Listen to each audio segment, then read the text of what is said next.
사망에 이르는 죄, 굉장히 난해한 그런 메시지인데요. 오늘 보게 되면 사망에 이르는 죄가 있고 사망에 이르지 아니하는 죄가 있다 그래요. 성경마다 해석하는 구절들이 다 다르고 난해해서 여러 목회자들의 이 부분을 설교한 내용들을 전체 서치했는데 마음에 드는 데도 있고 별로 마음에 안 드는 데도 있고 그랬습니다. 해석이 나름대로 다르죠. 똑같은 하나님의 말씀인데 이것을 목사가 갖는 신학적인 배경과 살아온 삶과 개인적인 신앙의 경험들을 토대로 필터링 될 때 이것이 바로 해석될 수도 있고 그렇지 않을 때도 있겠죠. 총체적으로 보게 되면 그런 의미가 있는 것 같아요. 사망에 이르는 죄, 영적인 죄고요. 사망에 이르지 아니하는 죄, 육적인 죄, 다른 말로 해서 도덕적인 윤리, 십계명에 살인하지 말라, 간음하지 말라, 도둑질하지 말라, 이런 죄들은 회개할 때 사망에 이르지 않고 용서함 받을 수 있지만 구원받은 이후에 예수 그리스도를 거부하거나 말씀을 거부하거나 예수님이 하나님의 아들이라고 하는 성육신의 사실을 믿지 아니하고 이단, 배교 이런 것들을 통해서 영생과 관계없는 길을 가리키거나 갈 때 그 죄는 바로 사망에 이르는 죄다라고 하는 것이죠. 더 쉽게 말하면 예수 믿으면 그 어떤 죄를 지었어도 사망에 이르지 않는 죄로 과거의 죄는 용서함 받고, 예수 믿지 않으면 바른 정치를 펴서 가난한 사람을 구제하고 재벌 총수가 돼서 많은 사람들에게 경제적으로 유익을 준다고 할지라도 그 안에 그리스도의 영이 없기 때문에 결국은 사망에 이르는 죄인이라는 것이죠. 그래서 그 기준은 예수를 믿느냐 안 믿느냐 하는 것이죠. 물론 모든 죄는 죄의 싹은 사망이기 때문에 어떤 죄도 사망에 이릅니다. 그러나 요한이 표현하는 것처럼 우리가 회개할 때 주님께서 용서해 주시는데 다 용서함 받았는데 그 이후에 용서함 받은 이후에 또 예수를 믿지 아니하면 사망에 이르는 죄다라고 하는 것이죠. 왜냐하면 죄 용서함 받는 분이 유일한 예수인 것을 그 예수를 부인하기 때문에 그런 것이죠. 그런데 이런 난해한 구절에 있어서 많은 성경학자들이 이것을 좀 해석해 보려고 끊임없이 시도를 했어요. 이집트의 사막소자 에바 그라우스라고 하는 사람이 4세기에 또 6세기에 교황 로마 황제였던 로마의 교황이었던 글리고리우스가 사망에 이르는 죄 이런 얘기를 했는데 제가 지금 책을 하나 가지고 있는 것인데 이게 죽음에 이르는 7가지 죄 뭐 이런 책인데 약 1500년 전 6세기에 교황이 얘기했던 건데 여기에는 7가지 죄를 이런 단어를 써서요 7챕터로 만드는데 교만, 시기, 분노, 나태, 탐욕, 탐심, 정욕 이것을 한 챕터씩 이렇게 열거하면서 이게 바로 사망에 이르는 죄다 그랬는데 저는 전적으로 인정하지 않습니다. 개인적으로 그것은 사망에 이르지 아니하는 죄다 저는 그렇게 보고요. 그런 7가지 나열된 죄도 하나님 앞에 회개하면 예수 그리스도의 피로 씻김 받아서 사망에 이르지 아니한다. 근데 이 교리는 1500년 동안 지금도 천주교에서는 사망에 이르지 않는, 그래서 대죄라 그러죠. 캐피탈 신, 캐피탈은 머리라는 말이죠. 그래서 가장 중심되는 그런 죄다 이렇게 가리키고 배우고 있습니다. 그래서 여러분들이 아실 것은 윤리적 도덕적인 죄는 어떤 극악무도한 죄를 졌어도 예수 앞에 나와서 예수 믿고 회개하면 사망에 이르지 않은 죄로 용서함을 받는다는 사실을 여러분들이 굳게 믿었으면 좋겠어요. 율법이지만 제가 잠깐 레위기서 20장에 보게 되면 여러분들이 성경 읽다 보면 앞에 제목이 빨간 글자나 파란 글자로 그건 이제 신학자들이 넣은 건데 성경은 아니고 성경을 이해할 수 있도록 서브젝트를 넣었어요.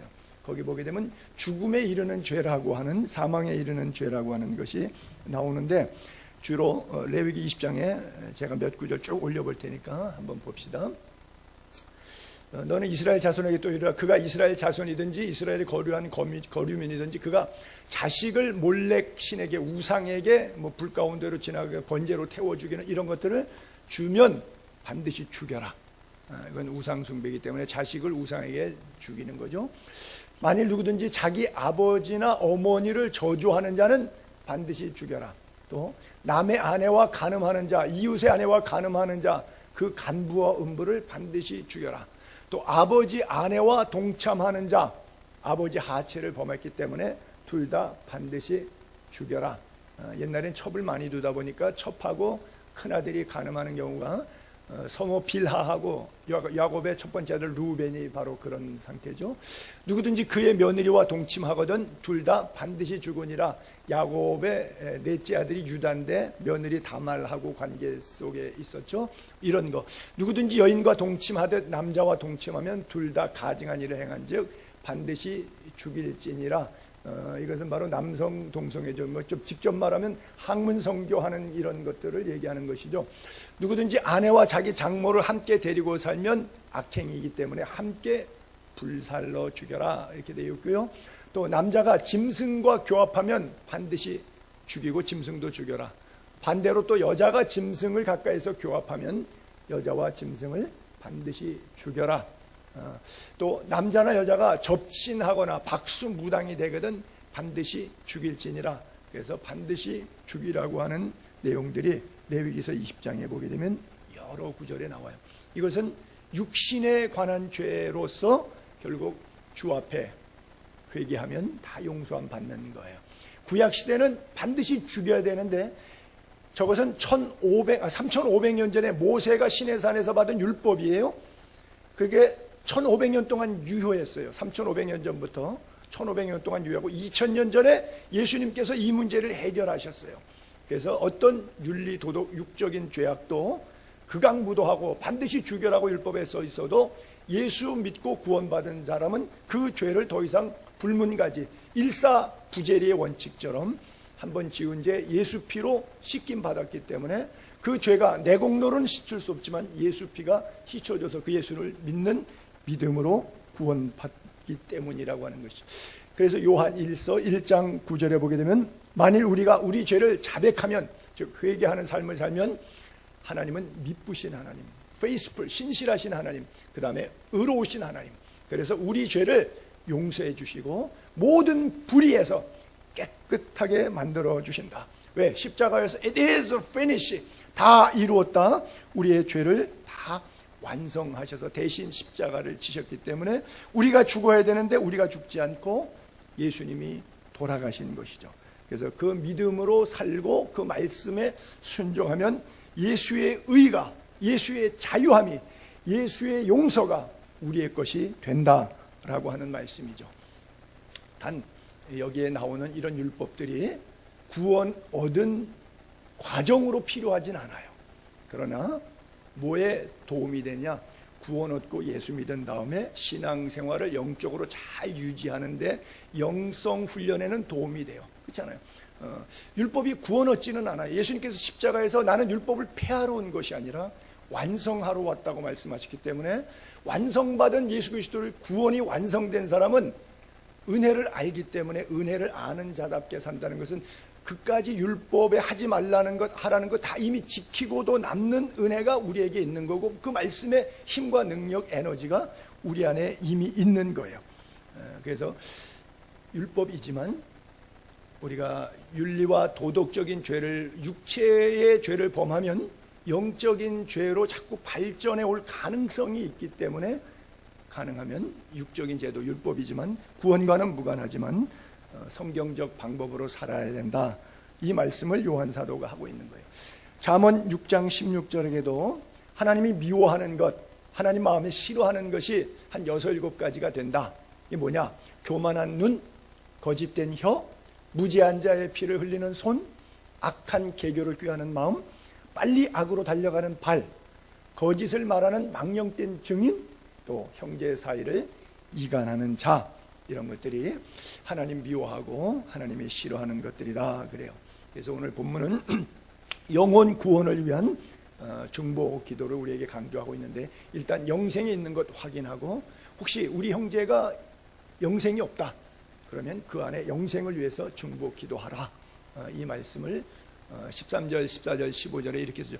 내가 하나님의 아들을 믿는 너희에게, 즉 하나님의 아들을 믿는 너희, 예수 그리스도를 믿는 우리에게 이것을 쓰는 이유는, 요한 1서 기록 이유는 너희로 하여금 영생이 우리 안에 있는 것을 깨닫게 하시려고. 영원한 생명이 우리 안에 있다. 그래서 그를 향해서 가진 바 담대함은 이것인데, 그 뜻대로 무엇을 구하면 들으신다. 우리가 무엇이든지 구한 바를 들으시는 줄을 안지요. 우리가 그에게 구한 그것을 얻은 줄 또한 아느니라. 그래서 이 구절에서는 두 가지 영생과 기도를 우리에게 교훈해 주고 있어요. 나는 여러분 안에 영생 확신 분명히 있게 되기를 바랍니다. 영생의 길을 예수 그리스도를 통해서만 얻을 수 있어요. 그래서 우리가 우리 힘으로는 자력갱생 구원의 능력과 길이 없지만 예수 그리스도를 믿음으로 말미암아 그 이름의 능력으로 생명을 얻게 하는 거예요. 주님이 오신 것은 양으로 생명을 얻고 더욱 풍성하게 얻게 하려 하심이니라 그랬어요. 그래서 풍성한 영생이 있는 자는 기도의 담력을 얻어요. 그렇잖아요. 기도하는데 들어줄 거. 옆집에 아저씨 지나갈 때 나 돈 주세요. 그러면 담대하게 얘기를 못 해요. 근데 부모에게 돈 주세요. 이건 담대함이 생겨요. 왜? 내 아버지니까. 얼마든지 가능한 거죠. 그러니까 내 하나님으로 믿을 때, 내 하나님의 영원한 생명이 내 안에 있을 때, 하나님께 기도할 때 당연히 들어주실 걸 믿기 때문에 담대함이 있지만, 그렇지 않으면 담대함이 없죠. 그 담대함으로 그의 뜻대로 무엇이든지 구하면 들으신다 그랬어요. 여러분 안에서 이 확신을 가지고 기도할 수 있게 되기를 바랍니다. 하나님은 상한 갈대도 꺾지 아니하시고 꺼져가는 심지도 끄지 아니하시는 하나님이에요. 그래서 바울도 열심히 사역하지만 너무 힘들었어요. 물질관계, 이성관계, 인간관계 속에서. 그래서 자기가 착한 일을 하고 싶어요. 선을 행하고 싶지만 내 속에서 또 다른 법이 나를 사로잡아 오는데, 원하는 바 선은 행하지 아니하고 악이 나를 사로잡아 온다고. 오호라 나는 곤고한 사람이라. 이 사망의 몸에서 누가 나를 건져낼 것이냐 라고 아주 장탄식을 했어요. 그럼에도 불구하고 그 영생이 있는 것을 알게 하는 하나님의 말씀, 예수 그리스도의 피의 보혈의 능력, 다메섹 도상에서 들었던 하나님의 예수 그리스도의 그 음성을 통해서 그가 정신 바짝 차린 거예요. 7장에는 오호라나는 곤고한 사람이라는데 8장에 딱 넘어가면 1절부터 누가 우리를 그리스도의 사랑에서 끊으려. 그리스도 예수 안에 있는 자는 결코 정죄함이 없다. 어떤 환난, 역경, 궁핍, 핍박이 와도 그리스도의 사랑에서 넉넉히 이길 수 있다고 강력하게 말씀한 것은, 내 힘은 안 되지만, 내 스펙으로는 안 되지만, 내 지식으로는 안 되지만 예수 그리스도의 힘과 능력, 그 이름의 권세가 그리스도의 사랑으로부터 우리를 절대 끊어지지 않게 연결시켜서 그 영생이 이 땅에서 누리는 하나님의 마음의 평안뿐 아니라 천국 갈 때까지 주께서 이어주신다고 하는 확신, 그 확신을 가졌던 거예요. 여러분 안에도 이 확신이 있게 되기를 바랍니다. 이스라엘 백성이 때로는 부패하고 타락하고 원망하고 저주하고 음행할 때마다 하나님께서 그들에게 진노하실 때, 예를 들어 불뱀을 통하여 그들을 다 죽이려 하셨을 때 모세의 눈물의 기도를 들으시고 하나님께서 구리노병을 만들었어요. 예수님께서 그 메시지를 향해서 이렇게 말씀하십니다. 모세가 광야에서 뱀을 든 것 같이 인자도 들려야 하리라. 골고다에 들리신 십자가를 통해서 온 인류를 구원하셨는데, 그 불뱀에 물려 죽어가는 사람 입장에서 뱀에 물려 죽는데 너무너무 지긋한데 그 뱀을 또 보고 싶지 않아서, 믿음이 없어서 보지 않겠다고 한 사람은 안 보고 죽은 것이고, 그럼에도 불구하고 보면 산다니까 그 한마디 시로라기 같은 믿음을 붙잡고 쳐다볼 때 사는 역사가 있었던 것처럼, 뭔 예수 믿으면 무슨 구원받는다고 뭔 소리예요 라고 말하는 시대 속에서 예수 믿어야만 구원 얻는다고 하는 시로이 같은 그 믿음을 붙잡을 때 예수 그리스도가 오늘 우리를 영생의 길로 구원하시고 또 그의 뜻대로 기도할 때마다 들으심을 체험할 수 있게 되기를 바랍니다. 많은 사람들이 영생에 대한, 구원에 대한 확신에 대해서 두 가지 오해가 있어요. 하나는 뭐냐, 뭐 성령 받고 불 받고 뭐 눈물 콧물 흘리면서 가슴이 막 뜨거워지고 막 찬송할 때 뭔가 보이고 들리고 막 그런 어떤 가시적인 체험과 오감의 느낌을 통해서 성령 받았다, 내가 구원 받았다, 그거 없으면 나 글쎄 구원 받았는지 잘 모르겠어, 이렇게 느끼는 경향들이 한국교회 교인들에게는 상당히 많이 있어요. 거기가 구원의 기준점이 아닌데 그런 감각과 오감의 느낌을 통해서 자기 영생을 확인하려고 그래요. 또 하나의 오해는, 내가 이렇게 죄를 짓고 내가 이런 사람인데 무슨 나에게 영생이 있겠어? 내가 뭐 구원 받았겠어? 하는 짓이 내가 이런데 이래갖고 예수 피로 구원받는데 자기 의, 자기 행위, 자기 공로가 온전하지 않기 때문에 구원이 없을 거라고 생각하는 이 오해가 굉장히, 이 두 가지 아주 나쁜 신앙의 오해가 한국 교회에 도배되고 있어요. 아니요, 예수 그리스도를 믿으면 예수님의 능력이 내 안에 거하는 거예요. 내가 예수 믿고 구원받을 때 영생이 들어온 것은 내 영생이 아니라 주님의 영생이에요. 주님의 영이 내 안에 거하는 거기 때문에 내가 윤리적으로 무죄하지 않고 완벽하지 않고 경건하지 않고 거룩하지 않을 때도 주님께서 여전히 내가 죄악 가운데 노출되어 있을 때도 또 찾아오셔서 내게 은혜 베푸시고 내게 영생이 있음을, 구원의 확신을 주어서 자신을 이기고 죄를, 세상을 이길 힘을 주시는 건데, 그 주님을 의지하지 않고 자꾸 자기 머리로 자기를 돌아보고 자기 행위를 통해서 영생과 구원을 확인하려고 해요. 여러분, 요한이 이렇게 쓰는 이유는 너희에게 영생이 있음을 조금 확신했으면 좋겠다. 왜? 영생에 관해서 오해하고 흔들려 하는 사람들에게 예수님이 우리에게 영생을 주신 것이지, 어떤 오감이, 느낌이 영생 온 것 같고 내가 바로 살고 있으니까, 경건하니까, 무죄하니까 영생이 있는 것이다, 이렇게 오해하지 말라고 하는 거예요. 그래서 하나님의 영생이 내 안에 있기 때문에 하나님의 호흡으로 내 호흡을 맞추는 거예요. 이걸 기도라고 그래요. 여러분, 기네스북에 보니까 숨 안 쉬고 제일 최장 버틴 사람이 24분 3초로 나오더라고요. 대단한 거죠. 여러분, 2분 40초도 어려울 것 같은데 주로 한 30초 넘어가면 벌써 숨이 가쁘죠. 근데 여러분, 기도를 영적인 호흡이라고 생각할 때 24분을 버텨도 결국은 그 이상은 못 버티는 거잖아요. 그러면 우리가 24분 이상 기도 안 하고 사는 것은, 항상 기뻐하라, 쉬지 말고 기도하라 그랬는데, 우리의 기도가 주님과 호흡이 끊어졌다면 영적으로 진단해 볼 필요가 있죠. 정말 내가 24분 이상, 하루 24시간 내에 하루도 한순간, 하루를 지나면서 한순간도 기도하지 않고 산다면 육체는 살았겠지만 내 영혼이 하나님과의 관계 속에서 바른 믿음이 정립되어 있겠는가? 폐라든지 기관지, 속에 있는 기관은 잘 보이지 않으니까 의사들이 앞뒤로 청진기를 대면서 그 맥박이나 숨소리나 뭐 호흡, 이런 것을 통해서 기관지, 폐, 위장 상태를 확인하듯이 우리의 신앙생활이 영적으로 살아있는지 죽어있는지는 여러분들의 기도 생활을 통해서 스스로 점검할 수 있어요. 여러분, 구원은 순간적으로 임하지만 성화는, 그리스도인다운 삶의 모습은 점진적으로 나오는 건데, 그 점진적인 것이 뭐예요?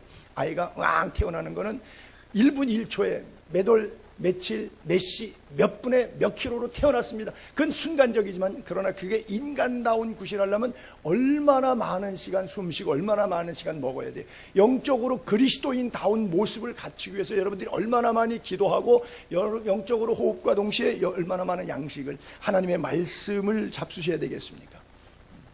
그래서 말씀과 기도가 여러분들의 영생의 식생활에 중요한 거다. 꼭 잊지 않게 되기를 바라고요. 그 기도는 반드시 응답된다. 그래서 내가 기도로 영생 얻었고, 기도함으로 영생을 유지하고, 또 영생이 희미하게 이루어져가는 자기의 윤리와 도덕적인 죄 때문에, 육신의 죄 때문에 영적인 죄악의 나래까지, 그러다 보면 내가 윤리적으로 도덕적으로 자꾸 죄를 지으다 보면 그것으로 구원받지는 않았지만 그것이 마음에 자꾸 걸려서 기도를 방해해요. 영적인 하나님의 호흡을 방해해요. 네. 부부싸움 대판하고 나면은 기도가 막힌다고 베드로서가 그렇게 고백하고 있잖아요. 그런 식으로 이 윤리와 도덕적인 문제에 있어서 율법적이지만 이것을 하나님 앞에서 경건한 삶으로 노력하지 않으면 이것이 자꾸 발전돼서 영적인 침탈을 가져오기 때문에 우리가 영혼 구원받는 것까지 총체적으로 흔들릴 수 있으니까 늘 깨어 기도하는 것 중이에요. 그 기도는 겟셋마네의 기도죠. 그의 뜻대로 구하라. 뭐죠? 겟셋마네 동사는 내 뜻대로 마옵시고 아버지의 뜻대로 하옵소서. 요한복음 14장 13절에 보게 되면, 요한복음 14장 13절에 너희가 내 이름으로 무엇을 구하든지 내가 시행하리니 이는 아버지로 하여금 아들로 말미암아 영광을 받으시게 하며 내 이름으로 무엇이든지 내게 구하면 내가 즉 in the name of Jesus Christ, 예수 그리스도의 이름의 능력으로, 여러분 그 뜻대로, 그리고 그 이름의 능력 때문에 얻는 거예요. 내가 잘나서가 아니라 그분의 능력 때문에 얻는 거예요. 여러분 뭐 이건 약간 좀 오해될 수 있는 간증인데, 제가 사이프러스 섬을 가게 됐어요, 이제 가족들이랑. 그래서 오전에 오후 비행기를 타고 해서 오전에 서류하는 일이 있어갖고 그리스에서 아테네에서 제가 오토바이를 가지고 있었는데 125c짜리 오토바이를 타고 집순을 다니고 그랬었는데, 오토바이를 달렸는데 차가 신호등이 내가 초록색이 바뀌었는데 출발했는데 이쪽 차가 이렇게 왔어요. 왜? 신호등이 바뀌었는데 자기까지 더 가겠다고 팍 지나가는 차를 정면으로 제가 박은 거예요. 그러니까 그 차가 나를 박았으면 내가 아마 죽었을 텐데 그 차를 내가 박았거든요. 그러니까 공중에서 그냥 일본말로 삿가닥질한다 그러죠. 그래서 나다 빠지고 사람들이 모이고 앰뷸런스가 오고 뭐 다리에서 피가 나고 이렇게 됐어요. 근데 우리 사람이 그런 얘기를 하더라고요. 뭐 갑자기 설거지를 하고 있는데 마음이 그렇게 불안하더래요. 그래서 손을 닦고 그냥 기도를 시작했대요. 근데 하여간 뭐 자기가 열심히 기도를 했는데 그러고 나서 다시 설거지를 했대요. 왜 그랬는지 자기도 모르겠대요. 그 순간에 제가 사고를 당하고 있었죠. 만약에 1초 차이였으면 내가 조금 더 빨리 갔으면 그 차가 나를 박았으면 아마 죽었을 거예요. 근데 그 차가 지나가는 거를 내가 박았기 때문에 그냥 공중에 뜨면서 살았던 거죠. 앞바퀴는 완전히 우그러들어서 움직이지 않을 정도로 됐는데 살았던 것이죠. 여러분 삶에, 이것은 성경과 전혀 관계없지만 삶에 하나님께서 각 개인을 다루실 때마다 기도를 통해서 여러분들의 신앙을 유치원 아이에게 잘했다, 또 잘못했다 말씀하듯이 우리 생애 가운데 들려주시는 말씀이 있어요. 근데 평소에 기도하고 성경 읽으면 하나님의 말씀이 삶 속에 사람과 물질과 상황을 통해서 말씀하시는 것이 인지가 되고 깨달아지는데, 하나님 앞만 말씀하셔도 평소에 성경 안 읽고 기도 안 했기 때문에 뭔 소리인지 몰라요. 여러분 예를 이렇게 드릴게요. 역사적으로 세계사를 배워서 월남이 1975년도에 공산화가 됐다는 이야기를 해주는데, 월남이 망했다고 하는 얘기를 해주고 싶은데, 월남이란 나라를 처음 들어본 적이 없는 사람한테 그 얘기를 해주면 전혀 감각이 없어요. 뭔 소리 하는지 몰라요. 하나님이 말씀하셔도 하나님의 말씀을 들을 수 있도록 호흡과 영적 양식의 말씀과 기도가, 예배가 살아있으면 잔잔하게 세미한 음성으로 말씀하셔도 이게 내 뜻인지 하나님의 뜻인지 영적으로 분별이 되는데 그게 안 된다는 거예요. 기도에 깨어있다는 것은 바로 기도를 많이 하면 하나님의 뜻이 구분이 되고 내 이름의 능력이 무엇인지, 예수 그리스도의 이름의 능력이 무엇인지 알아요. 내가 불쌍해서 내게 응답이 오는 것이 아니라 예수 그리스도의 이름의 능력이 나를 살게 하시는 거예요. 예수 그리스도의 이름의 능력, 그분의 이름의 능력의 권능 체험할 수 있었으면 좋겠어요. 제가 어린 시절에 우리 어머님이 굉장히 율법적인 신앙생활을 하셔요. 그래서 주일날은 매매하거나 뭐 이런 거 안 한다고 토요일날 미리 가게에다가, 구멍가게에다가 돈을 주셔요. 내가 내일 우리 아들이 뭐 콩나물, 두부, 덴뿌라, 뭐 오뎅 이거 사러 올 거니까 주시라고 거기다가 돈을 미리 줘놔요.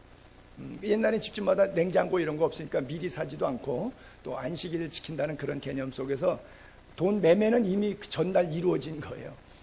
그건 이제 픽업만 나중에 하는. 그래서 아침에 엄마 심부름으로 가요. 그래서 우리 엄마 이름 되면 그냥 줘요. 우리 엄마 이름의 능력으로 구하면 주셔요. 그냥 그 구멍가게 아주머니가. 마치 굉장히 유치한 예화지만 이런 것처럼 내 이름으로, 이게 뭐예요? 예수 그리스도의 이름의 능력을 체험할 수 있게 되기를 바랍니다. 그래요. 날마다 영적으로 살아있어서 예수 그리스도의 이름의 능력이 얼마나 귀한 것인지 깨닫기를 바라요. 내 능력이 아니잖아요. Not I but Christ. 왜 그 심슨이 그런 찬송가 불렀잖아요. 주와 같이 길 가는 것 즐거운 일 아닌가. 그렇죠? 주와 예수와 함께 늘 걸어가는 믿음. 그래서 그분이 죽었는데 묘지에다가 그렇게 썼어요. 그 묘비에 가면 뉴욕의 나약에 가게 되면 그 묘비가 있는데 Not I but Christ, 옆에 사모님은 Only Jesus, 오직 예수 뭐 이렇게 써 있거든요. 그러니까 그분이 약 한 1,500명의 선교사를 파송했습니다. 그분이 세운 대학이 나약 칼리지고 그 대학원이 ATS라고 Alliance Theological Seminar로 해서 600명, 400명, 한 1,000명 되는 신학교를 세워서 100여 년 전 분이신데 전 세계에 선교사를 보냈어요. Christian and Missionary Alliance라고 하는 단체를 하나 만드셔서 그렇게 훌륭하게 사역을 참 많이 한 A.B. 심슨 찬송가도 져서 우리가 부르는 찬송가도 있는 정도로 한 10권 됩니다.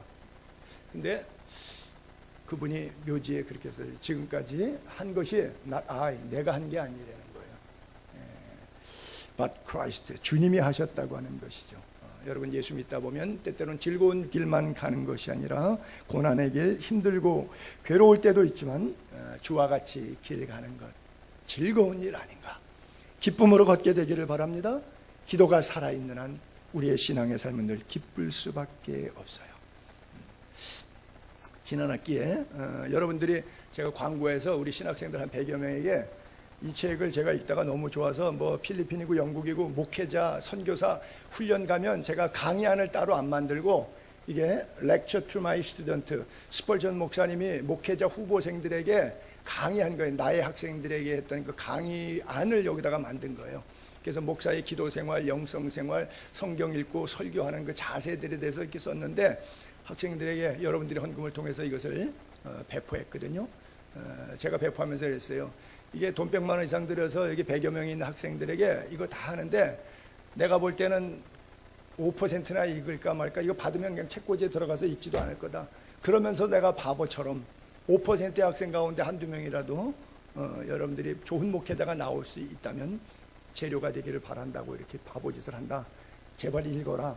그리고 여러분들의 손길을 통해서 이 책을 기증했는데 지지난 주간에 마지막 종강 세미나 월화수 3일 동안 6시간씩 제가 강의를 했는데 강의 끝난 한 학생이 나한테 선물을 갖고 왔는데 화장품을 세트를 갖고 왔어요. 헤라라고 아세요? 좋은 거예요. 근데 그 선물을 주면서 왜 주느냐, 교수님이 지지난 학기에 쳤는데 이걸 자기가 다 읽었는데 너무 좋다는 거예요. 자기가 두고두고 계속 읽을 거예요. 저도 한 3독 했습니다. 뭐 강의도 이걸로 수차례 했으니까 학생들에게. 근데 너무 좋다는 거예요.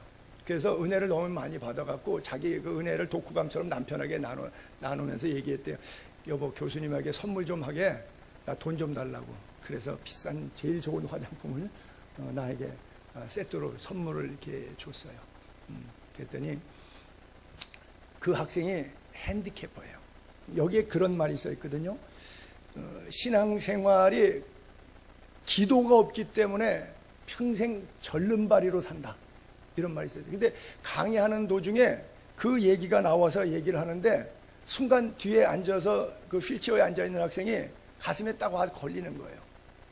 평생 절름발이로 산다. 그러니까 기도가 없기 때문에 신앙생활에도 평생 절름발이로 살 수밖에 없는 거다. 스펄전 했던 강의 내용의 한 토막을 하는데 제가 괜히 장애인 비하 발언한 것 같은 느낌에서 그냥 툭 던지는 말이지만 해당자들은 이게 굉장히 가슴 아픈 이야기로 다가올 수 있거든요. 거기에 대해서 뭐 비하할 의도는 전혀 없다고 할지라도 그런 가슴이 됐어요. 그래서 강의를 말하고 나니까 그 다음에 아주 민망하고 미안하게 됐어요. 그래서 은근히 걱정했는데 그 100여 명이 노는 학생 가운데 그 학생이 나한테 선물을 하는 거예요. 그래서 옆에 있던 학생이 그래요. 언제 그 책 줬냐고, 자기 못 받았다고. 아마 내 강의에 안 들어왔던 대학원 원료반 학생들이 한 20명 있는데 자기네들은 못 받았다는 거예요. 그래서 내가 지난 주간에 또 20권 여기다가 사다가 놨어요. 또 알았다고, 내가 주겠다고. 여러분, 기도라고 하는 주제 하나 가지고 얘기했는데 자신에게 핸디캡이 있지만, 절름발이지만 기도 생활이 없는 것이 절름발이다. 그 친구에게는 자기가 소아마비라고 하는 핸디캡 자체가 이것과 비교할 때 너무나 가슴속에 팍 와닿은 거예요. 기도해야 되겠다. 기도해야 되겠다. 여러분, 하나님의 말씀은 살아있고 운동력이 있어 능력으로 나타남을 믿게 되기를 바랍니다. 내 이름으로 기도하는 게 아니라 주님의 이름으로 기도하기 때문에 예수 그리스도의 능력이 나타나는 거예요. 임금님의 조서가 있는 것은 어디든지 다 통과가 되지 않습니까? 다니엘서에도 그렇고 왕의 조서가 내리는 것은 변개하지 못하는 능력이 있잖아요. 우리나라도 암행어삼 앞에는 임금의 철인이 딱 찍힌 건 어디든지 다 통과할 수 있고 사또도 잡아놓을 수 있잖아요. 그러니까 나는 힘이 없지만 예수 그리스도의 이름의 능력을 의지하여 간구할 때 무엇이든지 내게 구하면 내가 행하리라. 하나님의 능력 여러분들이 체험할 수 있게 되기를 바랍니다. 그래요. 기도 생활 자체가 인격적인 관계예요. 하나님과 영적인 호흡이고 그분과 사이가 좋은 사람은 할 얘기가 많아요. 같이 입을 맞춰요. 그렇죠? 근데 할 얘기가 없는 관계에는 써먹써먹하니까 할 말이 별로 없어요. 여러분 주님하고 할 말이 많은 입을 늘 맞추는 관계입니까? 안 그러면 뭐 하루 종일 살아도 별로 뭐 얼굴 보고 싶지도 않은 그런 관계입니까? 여러분들의 기도 생활을 다시 한번 재점검해 볼 수 있기를 바라고요. 다시 본문 16절과 17절에 누구든지 형제가 사망에 이르지 아니하는 죄 범하는 것을 보거든 구하라. 그리하면 사망에 이르지 아니하는 범죄자들을 위하여 그에게 생명 주시겠다. 근데 사망에 이르는 죄도 있다. 이에 관하여는 그들을 위해서 기도해 주라. 이렇게 말하지 않겠다. 모든 불의 죄다. 근데 사망에 이르지 않은 죄도 있다. 사망에 이르지 않은 죄라는 단어가 3번 나오거든요. 지금 첫 번째 나오고 두 번째 밑에 줄에도 그리하면 사망에 이르지 아니하는 이런 단어가 있어서 사망에 이르지 않은 죄들을 쭉 열거했는데 윤리와 도덕적인 죄입니다. 근데 사망에 이르는 죄가 있다라고 하는 거예요. 윤리와 도덕은 상관이 없어요. 그가 어떤 극악무도한 죄를 졌던 한 20년 전에 중국의 연길교회 가서 집회를 하게 됐는데 거기 유두봉, 유두만이라고 하는 형제가 목회를 합니다. 한 2, 3천 명 정도 1부 예배 2,000명, 2부 예배 1,500명, 한 3,500명 정도 모인 것 같았어요. 제가 들은 얘기는 그 유두만이라고 그분이 장님이에요. 제가 뉴욕에 갔을 때 최프를 인도했는데 나야칼리지 한국 분교회 거기서 선글라스를 끼고 앉아있던 형제였어요. 그래서 교제가 됐는데 나중에 나보고 와서 한번 집회해달라 그래서 약 20년 전에 가서 집회를 했는데 금요일날 저녁 청년 집회 끝나고 나가는데 제가 복도 끝부분에 가니까 한 형제가 형색이 나름해가지고 자기 탈북자라고 그러면서 목사님 저 같은 사람도 예수 믿으면 구원받을 수 있습니까? 이렇게 물어봐요. 자기가 뭐 북한에서 죄를 졌으면 얼마나 졌겠어요? 그런데도 탈북 과정 속에서 지은 죄 때문에 마음에 아련하게 아픔들이 있었던 거예요. 그래서 나 같은 게 무슨 용서 안 받고 나 같은 게 무슨 구원받아 이런 자책감이 있는데 메시지를 듣고 어떤 마음속에 나도 구원받을 수 있을까? 구원에 대한 영생에 대한 소망이 끌었던 거예요. 그래서 자기도 구원받을 수 있겠냐? 그래요. 사망에 이르지 아니하는 모든 죄는 다 구원받습니다.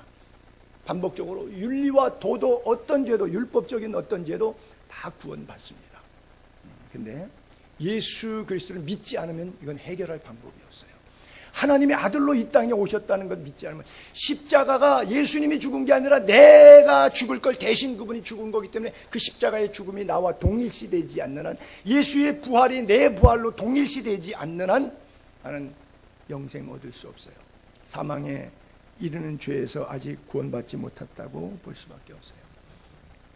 어떤 권사님이 찾아와서 목사님 자살하면 지옥 갑니까? 지옥 안 갈 수도 있잖아요. 저한테 묻는 거예요. 그분이 아들, 딸이 하는데 아들이 바람을 펴가지고 아내가 자살을 해서 죽었어요. 그래서 아내 처갓집에서 뭐 난리가 났죠. 그래서 소송을 하고 그래서 아파트 뺏기고 뭐 동네 개망신하고 그리고 여동생이 하나 있었는데 그 여동생은 우리 사람 후배들하고 보니까 신학교 나왔더라고요. 신학교 나온 여자 신학생애가 그냥 술독에 빠져서 우울증 하더니 결국 걔도 자살했어요. 너무나 권사님이 힘든 거예요. 내가 예수 평생 믿어왔는데 왜 이런가? 자식을 위해서 눈물로 기도하고 그랬는데 왜 이런가? 너무너무 마음이 힘들어갖고 더 이상 살고 싶지가 않은 거예요. 근데 그동안 신앙생활에서 들었던 말씀에 자살하면 지옥 간다 이 얘기 들은 것 때문에 목사님에게 좀 점검받고 싶은 거예요. 자살해도 지옥 가지 않는다는 얘기를 좀 해달라는 거죠. 그 얘기가 듣고 싶은 거예요. 그래서 목사님, 자살하면 지옥 갑니까? 안 갈 수도 있지 않겠습니까? 나한테 확인하고 싶은 거예요. 그래서 제가 대답했어요. 저는 모릅니다. 왜요? 모르니까. 사울 왕도 자살했고 사사 삼손도 자살했지만 그들이 지옥 갔을 거라는 확신보다는 천국에 있을 것이라는 확신이 제 가슴에는 더 크거든요. 몰라요, 그것도 어디에 있는지. 솔로몬 왕의 죄악을 보고 많은 사람들이 솔로몬 왕은 지옥 갔을 것이라고 하지만 정말 지옥 갔을지 천국에 있을지 저는 몰라요. 하나님이 주권을 가지고 있기 때문에. 자살은 지옥 간다라고 성경에 써 있다 하면 내가 믿겠지만 성경에 그런 게 없거든요. 근데 신학적으로 유추 해석을 하는 거예요. 왜? 살인죄를 지고 죽었기 때문에 더 이상 회개할 시간적 여유가 없지 않느냐. 그러니까 죄진 상태에서 죽었으니까 이건 지옥 간 거다. 그렇게 목사들이 가르쳤던 거죠. 저는 그것은 잘못 가르쳤다고 이렇게 생각해요. 천국과 지옥은 목사가 교리적으로 보내지 않아요. 성경에 언급이 없기 때문에 주님이 알아서 심판하실 부분이에요. 그렇잖아요. 사울왕이나 지금 표현했던 예를 들었던 사사 삼손 같은 경우가 그런 경우가 아니겠습니까? 그래요. 너무나 성경에는 난해 구절이 많은데 바로 이런 구절이 난해 구절에 들어갈 거예요. 그래서 교단도 다르고 교파도 다르고 주로 장로교단 배경은 칼빈의 영향을 많이 받아가지고 절대 예정론이라 그래요. 한번 받은 구원은 영원히 취소되지 않는다. 이게 절대 예정론이에요. 그래서 그쪽 계통에서 잘못 이단으로 넘어가면 바로 이 구원파 유병원 같은 이런 스타일이 나오는 거예요. 왜? 육체는 썩어서 버려서 화장해 버리고 땅에 썩어서 문드러지니까 육체가 구원받는 것이야 내 영혼이 구원받는 거니까 육체로 지은 죄는 괜찮다고 하는 그런 이분법적인 영지주의라고 그러죠. 그노시즘. 이 사고가 1세기부터 지금 구원파 이르기까지 계속 있거든요. 이것은 정말 사망에 이르는 죄가 될 수도 있어요. 이 구원파로 옆으로 자꾸 빠지면은. 성경에는 그렇지 않은 구절들과 그런 구절들이 많이 있기 때문에 그래요. 양면성이 있는데 예를 들어서 가룟 유다의 경우를 한번 볼게요. 자, 요한복음 6장 39절. 나를 보내신 이의 뜻을 행하려 함이라. 나를 보내신 이의 뜻은 내게 주신 자 중에서, 예수님의 말씀인데 나를 보내신 하나님이 예수님에게 보내주신 뜻이 뭐냐? 내가 하나도 잃어버리지 않냐고. 예수님 품에 온 생명은 하나도 잃어버리지 않고 마지막 날에 다시 살리는 이것이 끝까지 견인해 가신다는 거죠. 그리고 또는 이는 아버지께서 내게 주신 자 중에서, 하나님이 예수에게 아버지께서 내게 주신 자 중에서 하나도 잃지 아니하였사옵나이다. 그런가 하면 또 반대로 양면성의 또 다른 반대면이죠. 예수님 마지막 성찬식 하시고 가룟 유다가 예수를 팔게 되니까 그 직전에 인자를 파는 그 사람에게는 화가 있으리로다. 그 사람은 차라리 태어나지 아니하였더라면 제게 좋을 뻔하였느니라. 결국 예수님께서 막으셨으면 좋을 것 같은데, 그래서 성찬식 석장에서 가룟 유다가 조각을 받고 나가니 곧 밤이로라. 마귀가 그의 마음에 들어갔다 이렇게 써 있는데, 그것을 나갈 때 성찬식, 그 은혜로운 성찬식 석상에서 주님께서 그의 마음을 만지셔서 회개시키셔서 그 마음이 변화시켜 줬으면 좋았을 뻔했는데, 또 겟세마네 동산에서 군호를 짜고 왔을 때도 나의 주 나의 하나님 그러고 무릎 꿇고 내가 잘못했다고 회개했으면 그런 마음을 그에게 부어주셨으면 좋았을 텐데, 예수님이 어떤 조치도 하지 않고 가룟 유다의 자유의지 마음대로 하죠. 하와가 선악과를 따먹던, 말씀을 지켜서 안 따먹던, 가룟 유다가 예수를 팔던 안 팔던 그냥 자유의지를 그대로 내버려 두셔서 그들이 결코 죽지 않으리라, 반드시 죽으리라 속에서 자기가 택하는 길을 가게 만들어 주시더라고. 이 자유의지 굉장히 무서운 것이죠. 자유의지를 선용하면 천국이고 자유의지를 악용하면 지옥이라고 하는 엄청난 선물이면서도 무거운 책임이 되는 것이죠. 마태복음 12장 31절을 볼게요. 성령을 거역하는 죄들, 그러므로 내가 너희에게 이르노니 사람에 대한 모든 죄, 윤리도덕이죠. 모독, 사하심을 얻되 성령을 모독하는 것은 사하심을 얻지 못하고, 또 누구든지 말로 인자를 거역하면 사하심을 얻되 말로 성령을 거역하면 이 세상과 오는 세상에서도 사하심을 얻지 못. 여러분, 성령의 기능, 사역, 역할은 뭐냐면 예수 그리스도를 조명하는 거예요. 누구든지 성령으로 말미암지 않고는 그리스도를 주라 고백할 자가 없고요, 예수님이 가시면서 진리의 성령 보혜사를 너희에게 보내니 그가 와서 죄에 대하여, 의에 대하여, 심판에 대하여 말씀한다고 했기 때문에 성령의 기능은 예수에게 초점받는 거예요. 예수는 구원이에요. 구원은 영생이에요. 성령의 사역은 바로 그건데, 그 영생 사역을 회방하는 것은 결국은 사망에 이르는 죄라고 하는 그런 말씀이 되는 거예요. 특별히 히브리서 4장 6장 4절 5절 6절을 보게 되면, 한번 빛을 받은 사람, 하늘의 은사를 맛본 사람, 성령에 참여해서 방언도 하고 통변도 하고 병고침 능력도 향한 사람들, 또 하나님의 선한 말씀과 내세의 능력, 천국의 기쁨까지 다 맛본 사람들. 근데 이게 불가능할 것 같은데 이런 사람들도 타락이 된대요. 다시 새롭게 해서 회개할 수 없다. 이유는 하나님의 아들 예수 그리스도를 또 십자가에 못 박아 드러내놓고 욕한 것이니까 이것은 다시 회개할 이 기회를 잃어버렸다. 이게 읽으면서도 가능한 이야기인가? 주로 목사, 전도사, 선교사들이 저기에 많이 넘어갈 거예요. 마지막 날 주님께서 천국에 갔을 때 그러잖아요. 목사, 선교사 마들어서 사역 잘하고 대형교회하고 병 고치는, 내가 주의 이름으로 귀신을 쫓아내고 주의 이름으로 선지자 노릇하고 주의 이름으로 능력을 행했습니다. 그랬더니 주님이 난 너 몰라. 왜? 불법을 행한 자들아, 내게서 떠나가라. 슬피 울며 이를 갈미 있으리라. 결국 그래서 이게 참 이해는 안 되는데, 한번 받은 구원은 취소도 안 될 정도인데 사역을 그렇게 잘하신 분들이 저렇게 성령의 오만 체험은 다 했다고 길게 하루에 2시간 3시간 방언 기도한다고 그렇게 난리치고, 기도원에 가서 금식하면 병도 낫는다고 하는 그 사람들이 다 맛보고도 어떻게 타락할 수 있는가? 믿어지지 않지만 현실에 많이 있는 거예요. 이게 바로 사망에 이르는, 왜? 결국 영혼을 훔쳐가는 거예요. 왜 그런가? 저는 개인적으로 그런 느낌이 있어요. 복음과 함께 고난을 받으라 그랬는데, 이 복음은 번영의 신학과 기복주의 신앙으로 흘러갔기 때문에 이 복음이 다른 복음이 된 거예요. 변질된 복음이 된 거예요. 그래서 저는 대표적으로 이 사망에 이르게 하는 죄는 처음에 건전한 것 같고 좋은 것 같지만, 결국 그 기복신앙의 끝은 복이 육체와 물질과 이 땅의 삶에 집중하고 포커스를 거기다가 맞추다 보니까 결국 하늘을 볼 새가 없게 만드는 것이죠. 너무 세상을 재미있고 좋거든요. 돈 좀 있고 건강하면 세상 재밌거든요. 좋거든요. 그러니까 때때로 하나님께서 나에게 건강의 어려움도 주고 경제적인 어려움도 줘서 다시 땅의 것을 바라보다가 위의 것을 바라볼 수 있고, 다시 정신 번쩍 들게 하는, 하나님이 말씀하실 때 잘 못 알아들으면 확성기를 대고 말씀하시는 경우일 수도 있는 것이죠. 그래서 갈라디아서 3장 3절에 보게 되면 바울의 탄식에 이런 말씀이 있죠. 이같이 어리석냐? 성령 충만해서 시작했다가 이제는 육체로 마치겠냐? 개척교회 할 때 성령 충만하고 부르짖고 금식하면서 주님만이 모든 것이라고, 주 예수보다 귀한 것 없다고, 나 같은 죄인 살리신 주 은혜 놀랍다고 천부의 오접 손들고 온다고 이러고 성령으로 충만했어요. 교인이 많아지고 돈이 있고 이렇게 하다 보니까 재미가 있는 게 많거든요.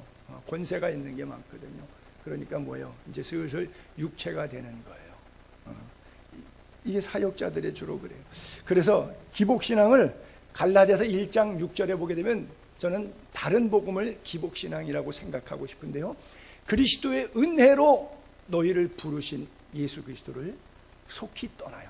처음에는 성령으로 시작했지만, 그래서 다른 복음을 따른, 참 이상하다. 다른 복음은 없다. 어떤 사람들이 너희를 혼란시켜가지고 그리스도의 복음을 변하게 하는 것이죠. 하늘로부터 온 천사라도 다른 복음 전하면 저주받는다.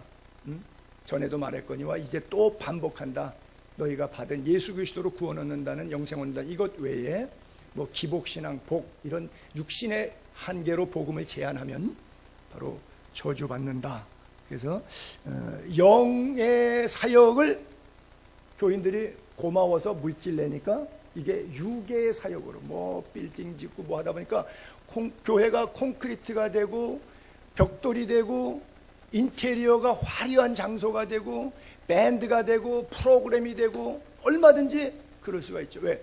성령 놓고 할 때는 뭐 사과개짝 같은 작은 거라도 하나 놓고 모여서 개척하고 뭐 천막 치고 시작할 때 그 분위기 뜨거움을 끝까지 하나님이 무엇을 주셔도 세상의 것은 분토와 같이 버리고 구제와 선교하는 일에 써서 하면 좋을 텐데 그렇지 않고 배가 불러지니까 생각이 달라지는 것이죠.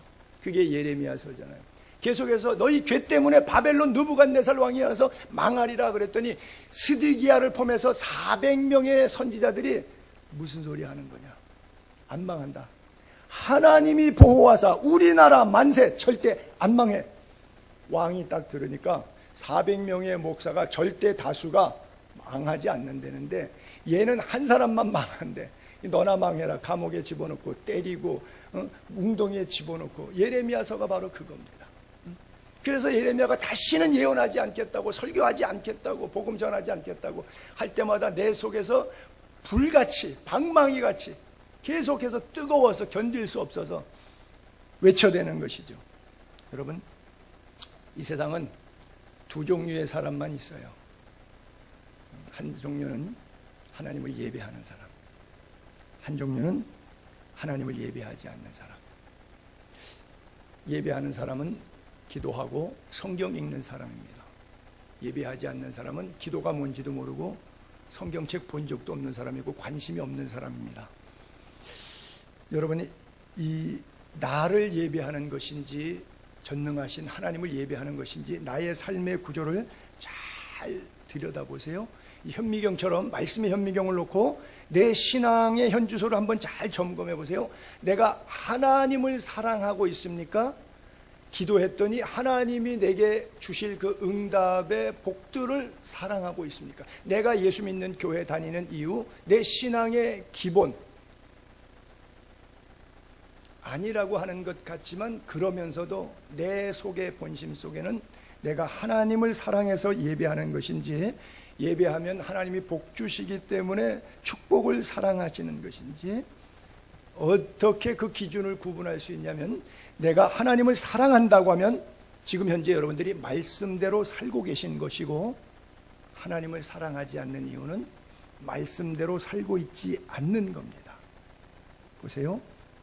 요한복음 14장 15절에 너희가 나를 사랑하면, 하나님 사랑하면 하나님 말씀대로 살게 되어 있다고 써 있어요. 예수께서 대답하여 그러시되 사람이 나를 사랑하면 내 말을 지킨다. 내 아버지께서 그를 사랑하실 것이요 우리가 그에게 가서 그 거처를 그와 함께 하시라. 내 인생의 운전수가 주님이 되어주신다는 것이죠. 반대로 나를 사랑하지 않는 자는 내 말을 지키지 않는다.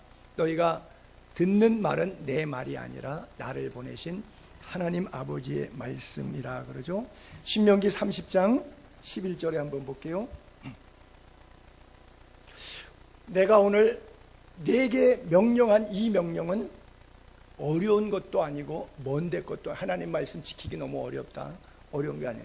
그러면서 이렇게 예를 들어요. 하늘에 있는 것이 아니다. 네가 이르기를 누가 우리를 위해서 하늘에 올라가서 그 명령 우리에게 가져와서 우리에게 설교해서 그것을 행동할 수 있게 만들어주고, 또 한 번 더 예를 들어서 누가 바다 밖에 있는 것이 아니다. 내가 이르기를 누가 우리를 바다 건너가서 명령을 우리에게 가져와서 우리에게 설교해서 그대로 행동할 수 있도록 가르쳐주는 것도 아니다. 오직 그 말씀, 하나님 말씀은 너한테 매우 가깝다. 그리고 네 입에 있다. 네 마음 속에 있다. 그래서 네가 이를 얼마든지 행할 수 있다.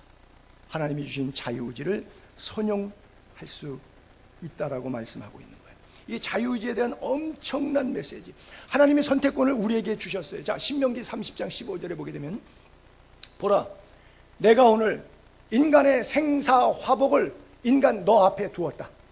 곧 내가 오늘 너에게 명령한다. 내 하나님 여호와를 첫째 사랑하고, 둘째 그 모든 길로 행해라. 셋째 그리고 그 명령과 규례 법도를 지켜라. 그리하면 내가 생존 번성할 것이다. 여호와 하나님께서 내게 가서 차지할 땅에서 내게 복을 주실 것이라 그랬어요. 30장 신명기 30장 19절 또 이어서 볼게요.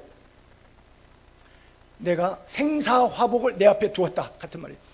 너와 내 자손이 잘 살려면 생명의 길을 제발 택해라. 첫째, 내 하나님 여호와를 사랑해라. 둘째, 그 하나님을 청종해라. 셋째, 또 그를 의지해라. 왜? 그가 너의 생명이시고 네가 장수하는 길이다. 여호와께서 너희 조상 아브라함, 이삭, 야곱에게 주리라고 맹세한 땅에 내가 들어가서 거주하게 될 것이다 말씀하고 있어요. 결론적으로 말씀을 정리합니다. 우리는 하나님의 말씀이 임할 때 이거 적용하고 싶은 말씀도 있고요, 너무 불편해, 이거는 그냥 넘어가자, 안 지키고 싶은 말씀도 있어요. 그러나 다 지키시면 내 마음에는 안 들지만 하나님께서 그것을 지키는 것을 보시고 악을 선으로 바꾸사 하나님의 은혜가 그 속에 담겨진, 고난은 위장된 축복이라고 하듯이 하나님의 은총이 그 속에서 내게 흘러옴을 깨닫게 될 거예요. 예레미야 마지막 부분에 가게 되면 42장 6절에 이스라엘 백성이 예레미야 선지자 앞에 와서 이렇게 부탁을 해요. 우리가 당신을 우리 하나님 여호와께 보내는 이유는 뭐냐?